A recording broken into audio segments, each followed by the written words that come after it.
welcome back. I don't even know what all I'm going to be doing in this episode, but it's going to be getting this 2000 ZR600 working again. It does work, but basically it's just not optimized. I want to get this thing dialed in, and if I don't love it anymore, it's for sale and I'm getting something else. So let's get into this thing. So the history of this sled is, when I totaled my first snowmobile, this was the replacement. I bought this thing for really cheap. It was 750 bucks. It was driven hard, put away wet. It was pretty beat. It was just real ragged. The running boards were curved from hitting jumps so hard. I mean, this thing was definitely an abused sled. Since I've owned it, I have pulled the carbs off of it. I've stripped those things, put new jets in them, polished all the parts, put those back together. I've put new exhaust gaskets on it. The compression was good. I ran some trick spark plug wires that are supposed to help with starting, and I think they do. I've taken apart the whole front suspension. Everything silver you see there has been pour 15'd. I have new rebuilt Fox shocks there, a sway bar because the sled didn't have a sway bar when I bought it. I put a mountain seat on it because the original seat was trash. That actually was a terrible idea. As you can see, the seat was taller than the handlebars. Really, the seat that should be on here is a lot lower, which allows you to hang off the side and really use your body weight to help this thing corner. I wound up getting a stock seat for it earlier this summer. My advice is, whenever you need snowmobile parts, buy them in the summer. They're about half the price they are in the winter. One thing worth noting is this is a fuel tank for an EFI, and as you can see, this is a Carb model. So the Carb model tank just has a fuel gauge. The EFI tank has room for a fuel pump, and then here's where you put your fuel, and then it's got a gauge on the side. I cut out a piece of plastic on my bandsaw that was about the diameter that would fit in here. The plastic was polyethylene, which is the same material that the gas tank itself is made out of. What I am going to need to do is put a pickup tube from here down into the tank. So I'm going to take it out of that tank, put it in this tank. We're going to put this seat and tank on this sled. The other issue I'm having is this thing is chewing through oil. In about 1 tank of gas, this oil reservoir will be almost completely dry. So the oil pump is down underneath the carbs. I'm going to check that. This sled just never seemed real snappy. Check this out. I think I've just figured out why. So if I hold the throttle down all the way, I don't know if you can see this, but the throttle arm is not going to wide open throttle. There's still another 1/4 inch or something. So I'm going to need to try to figure out why this thing is not going to wide. Another reason I think I'm getting oil consumption is, you can see the line coming from this tank is moist.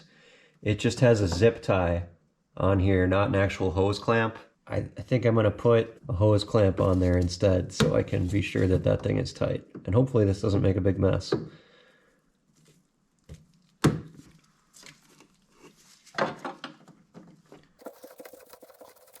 New hose clamp on the bottom of that oil reservoir. The next thing I'm going to be checking here is the oil injection system. So the oil injection system on these old Arctic Cats is kind of in a really weird place. So there's the oil reservoir. The injection pump is down below the carbs. You can kind of see it back there.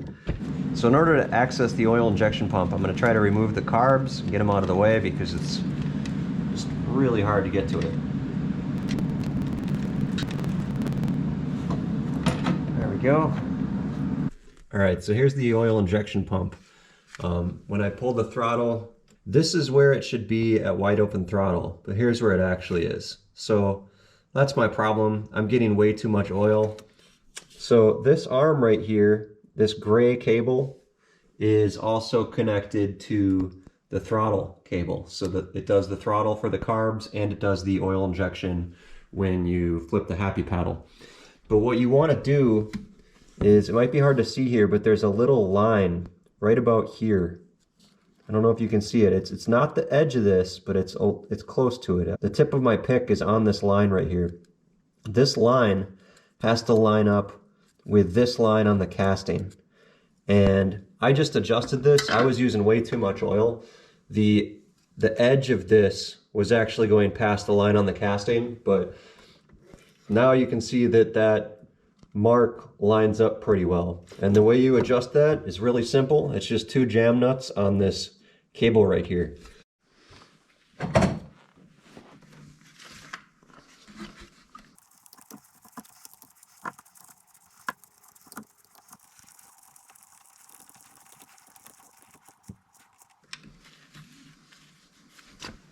All right, that looks pretty good. All right, so the pickup tube fell into this gas tank. I can't really get to it because there's a bunch of gas in it.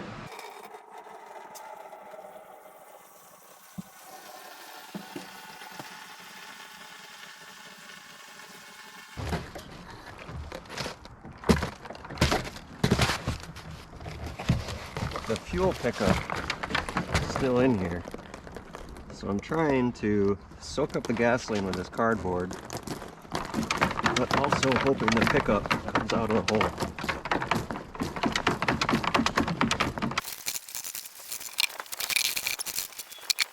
This tank is junk, so I'm just gonna Sawzall it apart. That's what I'm gonna do.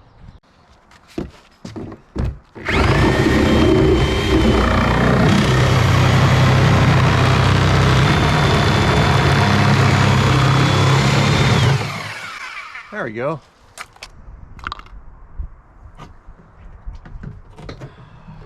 Got our fuel line and pickup tube thing, filter. Now we're going to take the fuel pickup filter, going to slap on one of these clamps.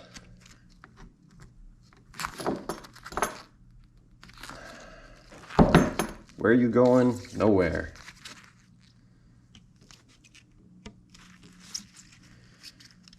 This might be a little trickier because I need to thread this through, and I don't know if this is going to fit through there. I'm trying to think how would be the easiest way to do this.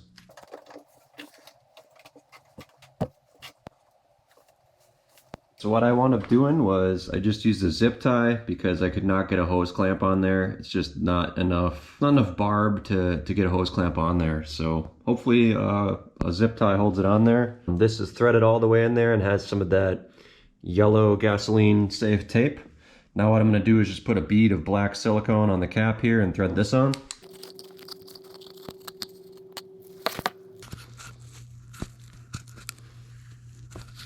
There we go. Nice decent layer on there.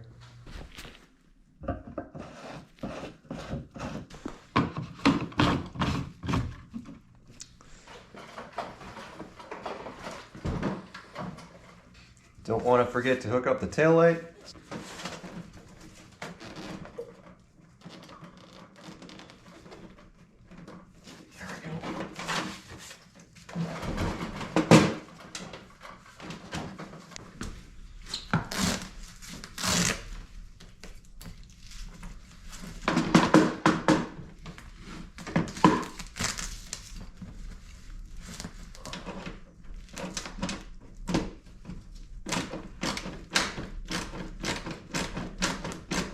Alright, so now that the gas tank is secured at the back, I just hooked up this vent tube to this little vent right here. And now we just need to hook up the fuel line. Got another one of these crimp connections. It's not going anywhere.